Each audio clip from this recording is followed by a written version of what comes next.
berfungsi sebagai dasar dalam pembuatan proyeksi laporan keuangan, atau dalam kasus ini kita akan membuat three statements model. Jika kamu lihat di sebelah sini, ya, kita punya assumption-nya dibagi menjadi dua, yaitu income statement dan balance sheet. Untuk bagian income statement, kita mulai hitung dari revenue growth-nya dulu. Di sini revenue growth-nya kita bagi menjadi dua bagian besar berdasarkan brand, yaitu premium brand, yaitu Pola, dan Massive Brand, yaitu untuk kasus Orbis Brand. Ini kita lagi membicarakan kasus Pola Orbis sebagai studi kasus di kelas ini. Untuk masing-masing brand, ya, kita bagi menjadi tiga. Bisa lihat dari data analisis, saya sudah mengumpulkan revenue Pola Orbis dari tahun 2011 sampai 2023. Nah, dari angka revenue ini, 2011 sampai 2023, bisa kita buat chart line, ya, line chart di sebelah kanan ini, seperti ini.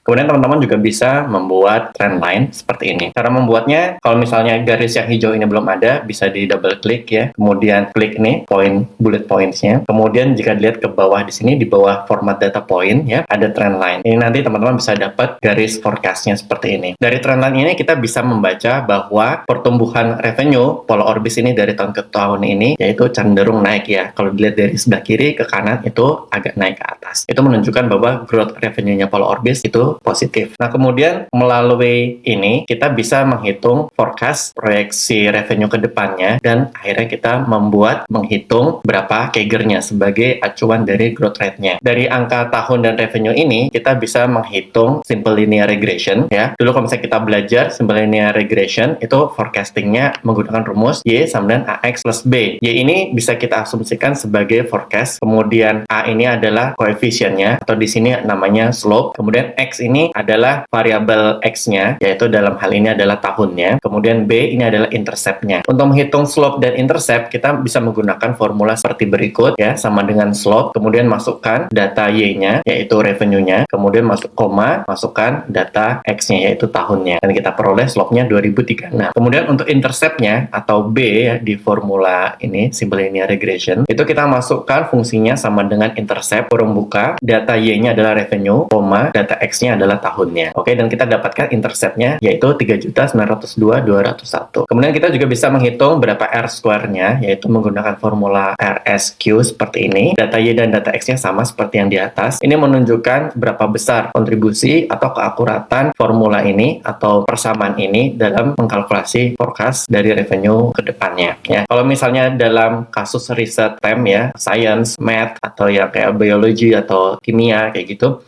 biasanya R-square yang dianggap bagus adalah jika di atas 80 atau 90%. Makin mendekati 100% itu makin akurat. Tapi dalam kasus ekonomi atau finance, itu 10-30% itu sudah dianggap bagus. Kemudian dari formula ini, kita sudah punya angka A, X, dan B, maka kita bisa menghitung berapa proyeksi revenue di 2028 dan 2033. Untuk 2028, kita masukkan, ya, E2 ini adalah slope-nya. Kemudian dikali dengan X, yaitu tahun 2028, dan ditambah intercept-nya, yaitu 3.902 sekian, dan kita peroleh revenue-nya sekian, 227.000. Untuk yang 2033 ini kita juga menggunakan rumus yang sama, namun X-nya kita ganti dengan 2033 dan menghasilkan angka revenue-nya. Kemudian kita bisa menghitung berapa CAGR-nya sebagai revenue growth perusahaan dari 2023, ya, actual period-nya yang terakhir, sampai ke 2028 dan juga sampai 2033 menggunakan fungsi CAGR. Ini rumusnya seperti ini. Dari angka proyeksi 2028 dibagi dengan angka actual di 2023,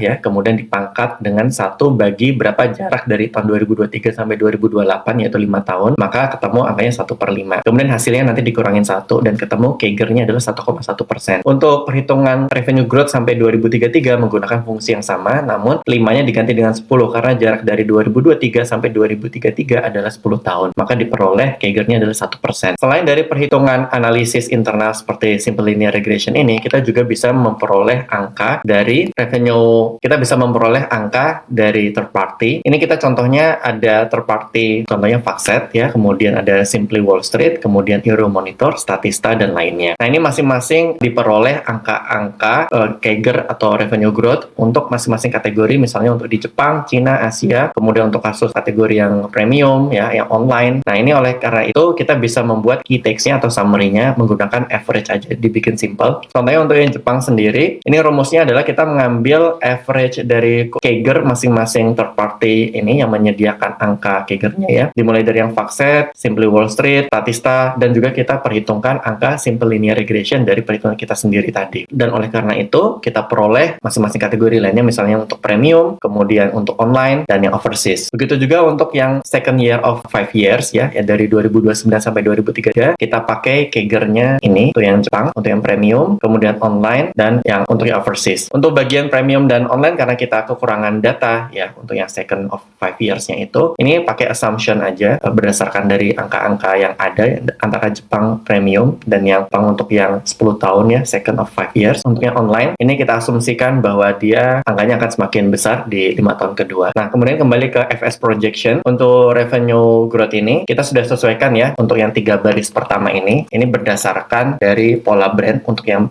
skincare premium market ya, untuk yang 5 tahun pertama dan yang 5 tahun kedua. Nah, angkanya ini disesuaikan lagi menggunakan average ya. Contohnya ini berdasarkan average dari C33 dan C35. Itu kalau dilihat lagi di data analisis, C33 adalah ini premium dan C35 ada overseas. Jadi untuk yang kasusnya pola brand itu growth-nya itu selalu di average dengan premium. Contohnya online premium itu kombinasi average dari premium dan online. Begitu juga untuk yang others ya, untuk penjualan di Jepang selain online dan overseas itu average dari Japan dan premium. Begitu juga untuk yang second of 5 years menggunakan average atau fungsi yang sama seperti yang 5 tahun pertama. Kecuali untuk kasus Orbis brand itu menggunakan, jika online hanya menggunakan angka online aja, jika overseas hanya menggunakan angka overseas aja. Dan untuk kasusnya yang Jepang, yang others selain online dan overseas itu menggunakan angka dari Jepang saja. Karena jika misalnya di average dengan angka premium, itu angka online dan overseasnya menjadi lebih kecil. Padahal menurut asumsi kami bahwa perhitungannya Orbis brand itu mampu untuk melejit lebih tinggi dibandingkan market premium. Untuk mengekstrapolasi dari data asumsi ini ke mengisi angka 2024 sampai 2027 ya, karena kita hanya ada angka 2028 dan 2033 ya. Ini bisa menggunakan rumus average ya, antara average yang di tahun sebelumnya dengan average di tahun berikutnya seperti ini contohnya ya. Ini kita bisa klik comment enter bagi pengguna Mac. Ini kalau misalnya teman-teman belum di setting ya untuk iterative calculation-nya, ini akan terjadi circular error. Untuk mengaktifkan circular error-nya, teman-teman bisa kalau misalnya kasusnya ini adalah jika kasus ini ada di Google Sheet, maka teman-teman bisa klik ini file ya, kemudian klik setting, nanti akan keluar seperti ini general dan calculation, kemudian klik calculation. Biasanya kalau misalnya ini belum pernah diaktifkan atau default-nya ya Google Sheet teman-teman itu akan tulisannya off, maka ini diganti menjadi on. Kemudian max number of iteration-nya biasanya itu 50 dan sini diganti dengan 100. Jika sudah klik save setting, maka nanti circular error-nya akan hilang jika tadinya masih off ya iteration calculation-nya. Nah, ini jika sudah bisa di copy paste ke sini ya. Nah, itu contohnya angkanya terus berubah-ubah karena jadi iterative calculation ya. Kemudian untuk berikutnya yang bawah ini juga kita bisa ekstrapolasi ke sini menggunakan Ctrl R atau Command R pengguna Mac. Nah, ini rumusnya bagaimana bisa kita peroleh ya. Bisa menggunakan average sama ya dari yang tahun sebelumnya dan tahun yang berikutnya.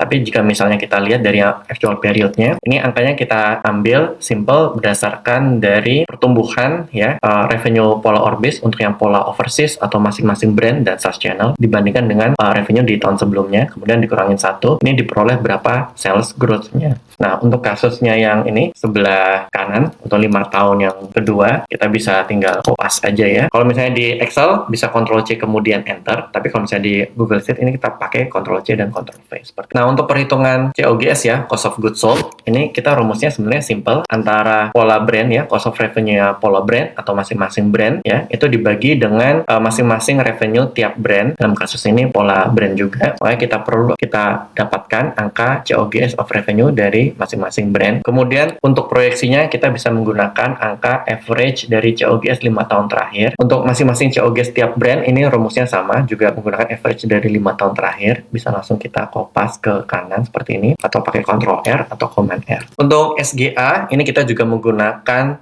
proporsi ya, percentage dibandingkan revenue. Ini kita bisa lihat ini adalah perbandingan antara angka SGA expense dibanding dengan total revenue-nya. Kemudian untuk R&D ini juga dibagi dengan total revenue. Namun depresiasi and amortization expense ya, itu dibandingnya dengan fixed asset. Ini bisa dibaginya fixed asset dari bagian balance sheet. Kemudian interest expense didapatkan proporsi persentasenya itu dibanding dengan total debt yang ada di bagian balance sheet liabilities juga. Kemudian tax rate itu bisa teman-teman lihat ya. Ini teman-teman bisa nanti ambil angkanya ada di income statement ya. Posisinya adalah bagian income tax dibagi oleh EBT atau earning before tax. Nah, jika sudah angkanya ini diperoleh dari average 5 tahun terakhir, yang R&D juga sama.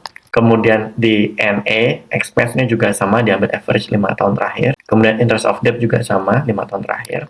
Untuk bagian tax rate, ini karena angka tax rate-nya itu berbeda-beda ya untuk 2019 sampai 2021. Kita gunakan angka dari 2 tahun terakhir ya, atau angka tahun terakhir, karena ini menggambarkan dari undang-undang perpajakan perusahaan yang ada di Jepang. Nanti kalau misalnya di Indonesia biasanya pakai tax rate-nya 22% atau ikut undang-undang perpajakan perusahaan yang ada di Indonesia. Jika sudah, ini bisa langsung diekstrapolasi, ditarik sampai 2033 ya, menggunakan Ctrl R atau Command R ini. Kemudian di bagian balance sheet, ini kita pakai ya rasio-rasio khususnya untuk perhitungan account receivable, piutang, inventory, dan account payable atau utang. Ini kalau teman-teman sudah mempelajari modul financial ratio sebelumnya, kita ada mempelajari rasio turnover dan days outstanding. Hitungannya bisa sama seperti itu. Ini bisa teman-teman lihat, ini misalnya account receivable, ini adalah angka dari piutang ya, account receivable di tahun yang sama, kemudian dibagi dengan revenue, kemudian hasilnya dikali dengan 365,25. Kenapa kita memakai angka 0,25? Karena setiap 4 tahun sekali adalah tahun kabisat, maka kita average setiap tahunnya adalah 365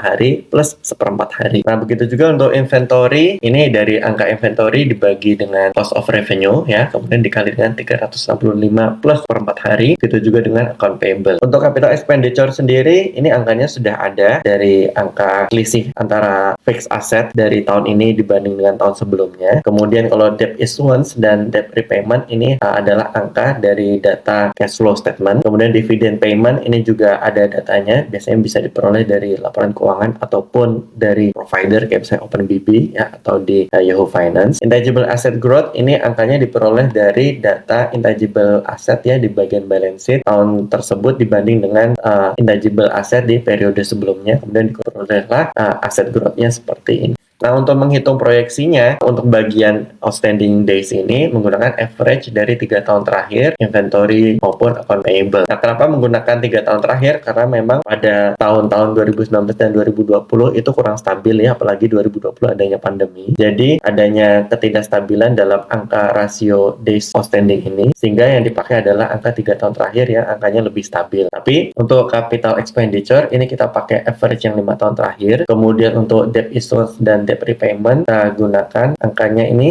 untuk debt issuance ini dari supporting schedule yang ada di bawah, nanti akan dijelaskan pada modul berikut. Kemudian debt repayment ini menggunakan angka dari tahun terakhir karena kita anggap proyeksi untuk 5-10 tahun ke depan itu perusahaan tidak ada pembayaran. Kemudian untuk dividend payment ini menggunakan average dari 5 tahun terakhir. Tapi ada juga cara yang menggunakan perhitungan dari dividend payout ratio, yaitu nanti kita ambil berapa percentage dibandingkan net income. Dan untuk intangible asset growth kita gunakan dari angka tahun terakhir, kita anggap bahwa untuk masa proyeksi tidak ada penambahan atau pengurangan tangible asset. Nah, karena ini angka-angkanya sudah ada dan rumusnya sudah ada, bisa kita langsung proyekkan ke 2033 gunakan Ctrl R atau Command R bagi. Selanjutnya untuk pengerjaan supporting schedule dan pembuatan proyeksi dari 3 statement model akan dilanjutkan di modul berikut.